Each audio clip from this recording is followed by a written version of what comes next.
اعلم بأنه لا يمكن أن يربى ولدك إلا عن طريق إصلاح نفسك أنت أولا.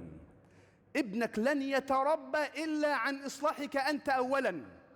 والدليل أن الإمام الشافعي حينما دخل على هارون الرشيد أمير المؤمنين في قصره، وكان معه الخادم سراج، وهو في القصر وجد مجموعة من الأولاد ومعهم رجل، فقال هذا الخادم للعالم يا إمام، للإمام الشافعي: يا إمام، إن هذا الرجل أبي عبد الصمد، وهؤلاء الأولاد أولاد أمير المؤمنين، أتى بهم ليعلمهم وليربيهم وليؤدبهم حسن الخلق. شوف الناس الرؤساء زمان بيجيبوا ناس لأولادهم يعلموهم الأدب، يجيبوا ناس لأولادهم يعلموهم الأخلاق، لأنهم يعلمون أن هذا أفضل من غذاء الجسد، أفضل من أي غذاء.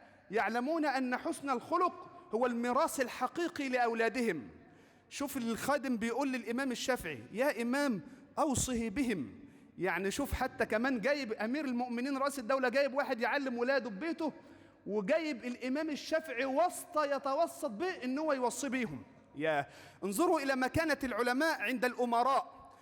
فجلس الإمام بجوار أبي عبد الصمد وقال له: ليكن أول إصلاحك لأولاد أمير المؤمنين إصلاحك نفسك. عاوز تصلح الأولاد دول، كن أنت قدوة لهم. شوف ليه؟ لأن أعينهم معقودة بعينك، فالحسن عندهم ما تستحسنه، والقبيح عندهم ما تركته. يعني الأولاد بيتعلموا منك، هتعمل هيعملوا، هتترك هيتركم. إذا أردت أن تعلم ولدك صلة الأرحام، لا تكون أنت قاطع للرحم وتعلم ولدك صلة الأرحام. وينشأ ناشئ الفتيان منا على ما كان عوده أبوهم. أيها الإخوة الكرام، إذا قصرت مناهج ومقررات التعليم في تربية أولادك، فكن أنت التعليم البديل.